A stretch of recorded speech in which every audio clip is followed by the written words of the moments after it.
I understand only too well, Miss Walker. There is an heir, Miss Walker. Excuse me? An heir? But Madame Vorarlberg never married, as far as I know. And in my last conversation with her, she absolutely never mentioned this detail. Miss Walker, believe me, I was more surprised than you are. Anna Vorarlberg sent me a letter 2 days before she died. Understand, Miss Walker, that had I known about this earlier, I would have informed you. I shall read you the document in my possession.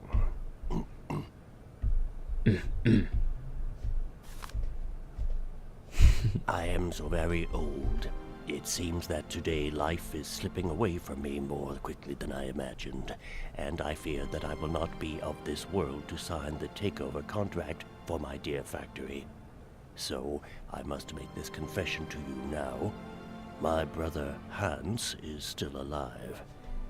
It would not surprise me if you find this difficult to believe, but it is indeed the truth. You must remember his death, his funeral too, even though you were very young at the time. It was but a sordid charade dreamt up by our father. To him, the very idea that his only son should wish to leave Baladilen and abandon the family business was unbearable. When Hans left, he preferred to think him dead and make everybody else believe this too. He obliged me to bear this terrible secret as well. I repeat that Hans is still alive, so when I die, it is he who becomes the sole and rightful heir of our factory. Okay, I see. If Hans Vorarlberg is not dead after all, then I just have to sign the contracts with him. I suppose you've already contacted him? Where can I reach him? The second half of the letter informs us that Hans Vorarlberg is somewhere in Syberia. I will leave the document in your hands to read at your leisure. Syberia. The places were really cold, I've heard. Alright. I have never had the chance to see my dear brother again. Fortunately, though, Hans and I have remained very close, in thought. Throughout the years, I have been able to follow his meandering life, as he sporadically sent me nudes. On occasion, he would write me letters, but they were rare, as my brother, since his unfortunate accident, has maintained a phobia for the written word. I cannot talk. However, he has sent me several plans of automatons that I have eagerly had made up at the factory, and I will admit that they had largely contributed to the success of Vorarlberg creations. Hans has always been a marvelous gift of breathing life into objects through clever combinations of cogwheels and springs. My little brother is a genius in the true sense of the word. Let's return to the matter at hand. Rest assured of my personal conviction that my brother will not object in the slightest to the sale of the factory. If I have already passed away when you come to read this letter, it is to him that the matter should be addressed. I received his last letter 6 months ago, posted from the north of Syberia. I regret to say that I have received no more recent news. I am aware of the difficult situation in which my confession and lack of further details leave you, but I wish to die with a clear conscience. I'd be grateful, dear Mater Alfulcher, if you could inform the American law firm with whom I have been dealing of these developments. I have grown so old, so tired. With all my respect and final greeting, Anna Vorarlberg. Anna Vorarlberg had no further information to add? Unfortunately not, Miss Walker. I have told you as much as I know. The situation, in legal terms, is now clear. If you want to conclude this sale, you have to find Hans Vorarlberg. Apparently, there is a body lying in the town cemetery. There also seems to be some ghost wandering around Syberia. It seems you have your work cut out for you. Believe me, Miss Walker, when I say that I am most sorry for this regrettable setback. Most sorry. Great. What now, then? Perhaps you will find out more in the Vorarlberg factory archives. You will find the key in the waiting room. My role in this affair finishes here with the reading of this letter. And now, if you'll excuse me, I must rest. You see, my health is not excellent at the moment, and my doctor forbids me from working for too long. I will not detain you for any longer, Miss Walker. Do not forget to close the door as you go out. Yeah, Goodbye, just leave sir. it open. God damn it, now I gotta close the door. I hate it when that shit happens.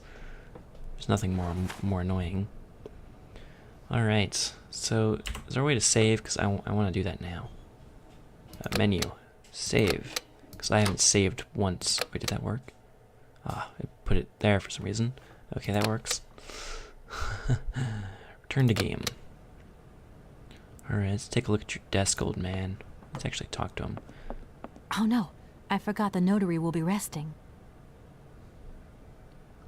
Oh, so he's sleeping, basically? No need to go down there. Okay, so there's a key in the front desk, he said, that goes somewhere. To one of those doors. So we gotta go to the archives of the place, the plant, or whatever it's called.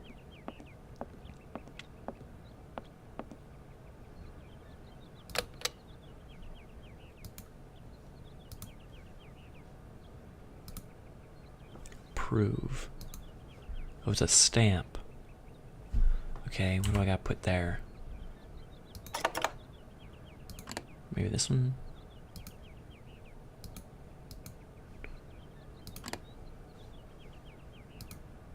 Let's try...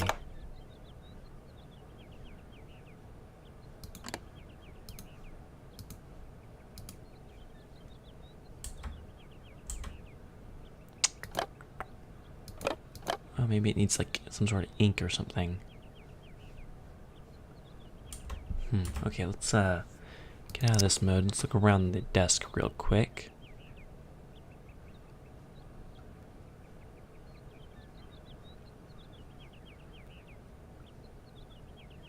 He said the front office, right? I think he did. I think that's what this place is.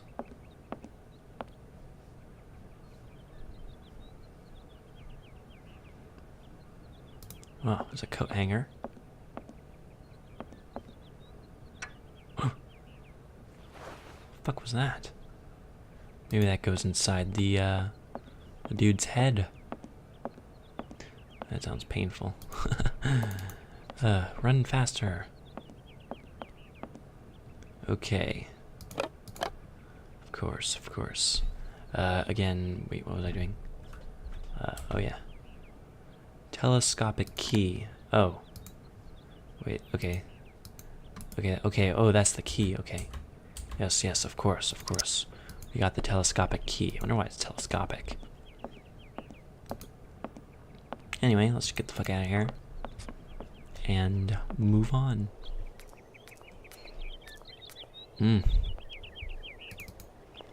Alright. I think the Vorarlberg factory was like somewhere over here. I'm getting a call. Hello? Kate? Dan, I'm so pleased to hear your voice. How are you, honey? Did you have a good journey? Have you settled in? It was long, tiring, damp especially, but I'm okay. Especially when you... Everything going as planned? Yeah, I mean, well, not really. It's not exactly what I thought it would be. You know, everything's so different here. Actually, while we're on the subject, I managed to free myself up tomorrow lunchtime. I'll come and meet you at the airport. I hope the flight from Paris won't be delayed. We're expected at the Goldbergs about 8 o'clock. I hope you have the time to take a shower and change, my poor honey bun. Dan, I don't think the Goldbergs tomorrow night is really on. Don't worry, Kate. You'll be as perfect as ever. Anyway, you never have to wear much to look really great. Dan, I'm going to have to extend my stay here. There's 1 or 2 complications. You understand? Kate, honey, what are you talking about? It's only a measly toy factory. The sale isn't going through as expected. I've got to stay a bit longer. Dan, you don't mind, do you? But Katie, you can't do this to me. I mean, it's the Goldberg contract. There's millions of dollars on the line here.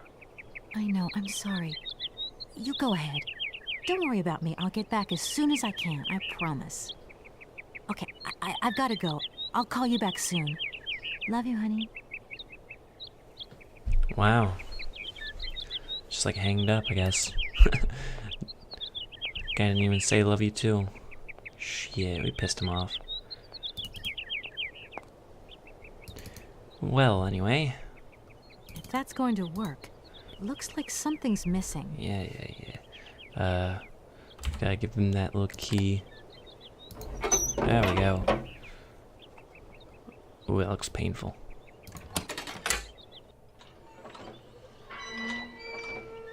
Alright. We're in.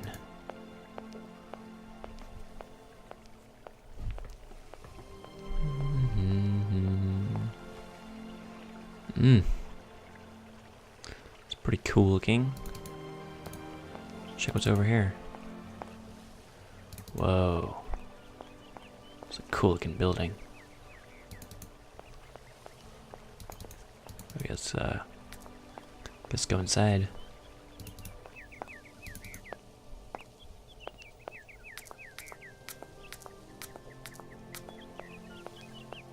Is that a thing we can do, or is it gonna be like locked or whatever? The door's locked, but I've still got to get in there.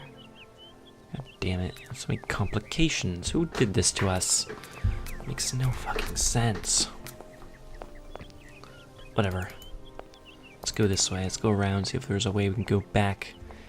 Find another way in. Oh, there's like a little ladder here. We're gonna have to get in through the roof or something. That'd be kind of weird. I need a key. Okay. Let's see if that door's open. Yeah, it looks like we're gonna have to go into the roof or something. But I've still got to get in there. That's really weird. There's a pathway going this way.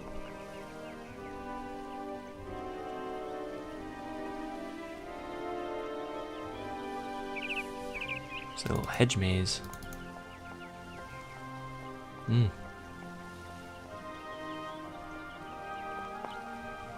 It's a person.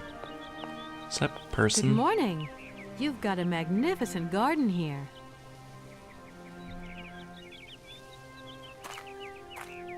Hi. This is her garden? Oh, please don't talk about it. Since my gardener automaton broke down, there are weeds everywhere. You can't imagine how much work it takes me. I don't know whether I'm coming or going. We're not used to doing without our robot help here in Veladiland. But everybody says that we're going to have to get used to it. That sucks. That really sucks. Alright, wow, that's a destroyed looking statue that's naked. Okay. Okay, we're going this way, I suppose. Maybe deep down in here we'll find a key of some sort. Ah! There's a key. See, this game ain't hard. There's no puzzle elements in this game, come on. Nah, we gotta see. Can this door be opened? We're gonna need like a key of some sort, maybe? No point. It's locked. I see.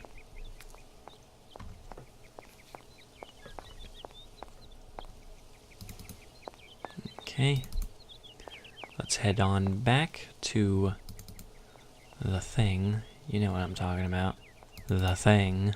The thing that requires the key, which I'm assuming is probably going to be this thing. Because I doubt that door is going to need a key that looks like that. That was like an extremely weird key. Okay, let's open up my inventory. Worldberg key, put it in there. Yeah, it looks like it fits there. It's that little symbol. Ooh.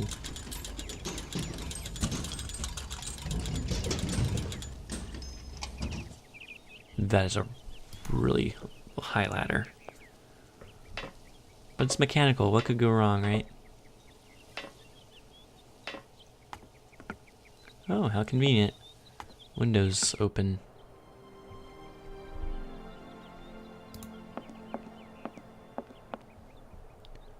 Cool. Take a look around here. Got a bell and a book that says Anna. Oh, it's her journal, I'm assuming. May 14th, 1930. Yesterday, something terrible happened.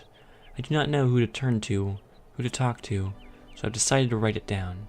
You, dear diary, are now my confidant and sole guardian of my secret thoughts. Hans lies in the next room, teetering between life and death, and I am terrified. Oh, the injustice of life. First Mama, then Hans. Please, dear Lord, don't take my little brother away as well. Interesting. May 15th, 1930. Hans made me promise to keep this a secret, but its burden is too heavy. I know I can tell you, though, dear diary. We discovered a cave in the mountains, a marvelous cavern with ancient paintings on the walls. Only prehistoric man could have painted them, because there were depictions of mammoths, which are prehistoric creatures as well. That much I know. I hate mammoths now. It's all because of them and because of that stupid prehistoric children's toy. Why, Hans? Oh, why did you try and take it? And why did I let you climb up there? It's my fault you are in a coma now. Hans, if you die... I do not know how I could ever forgive myself. May 16th. Hans has still not regained consciousness. Father cannot sleep and... Gertrude cries all day? Or Sertrude or something. Something cries all day long. Outside, the heat is suffocating, but inside the house is icy cold and dismal. I still have hope, though. I know my brother. I know his strength. He will pull through. He never gives in. May 17th. Cannot think of anything else but Hans. In all my waking and sleeping dreams, I see his fall over and over. I see his head hitting the rock and his oh-so-pale face softening. I have taken refuge in the attic. It's my only place where I can find any peace wrapped up in all my memories. May 18th. 5 days have passed since the accident, and Hans has still not opened his eyes. To see him like this is unbearable. Please, goad. Oh, okay, it means Gertrude, okay, because that G is the same as that G, okay. Protect him. Take my life, not his. May 19th. I feel so desperate, so alone. I want to snuggle up in Father's arms, but I dare not. He is just so impassive. Oh, Hans, don't leave me here. May 20th. It has happened. Hans has come back to life. He opened his eyes and uttered my name. My name. Do you realize this is the happiest day of my life? I want to take to the streets and sing, to proclaim my joy to the world. Thank you. Oh, thank you, God. May 22nd. How wonderful, how beautiful life is. Gertrude and I cannot stop breaking into uncontrollable fits of giggles. Hans even wolfed down his meal today. I knew he was tough, my little brother. Even Father smiled at me today when he said good morning. May 25th. I don't know whether I'm coming or going. I'm totally absorbed in Hans' recovery. I have scarcely 5 minutes to myself to return to my refuge and scribble down these words. May 29th. It's very curious. When Hans is hungry, thirsty, or if he wants something, he cannot stop saying my name. He can't bear it when I leave him, even for an instant. Gertrude thinks that I should move my bed into his room to help him sleep better. I hope that Father will agree. June 2nd. Today was the first day that Hans has left the house. He went for a short walk in the garden, but Hans is still very weak. Doctor said we should be patient and shouldn't rush him. It is so hard, though. I hope so much that life can return to how it once was. June 20th. Ooh, that's a big gap. Hans has been out his coma for a month now. He still doesn't say much and has difficulty moving. He sits motionless for long periods of time, his eyes wide open, as though lost in thought. I have often had to call his name several times before he reacts. Then he will smile, and when he does, the moment is magic for me, and I could possibly be happier. Now, eventually, you're going to have sex. June 22nd. I had to talk to him. The burden was too great. I asked Hans about the accident in the cave to find out what he could remember. He could utter only one word. Mammoth. And his eyes glowed so strangely when he said it, it frightened me. September 15th. I go back to school today. For the first time in my life, I am dreading it. I'm afraid of leaving Hans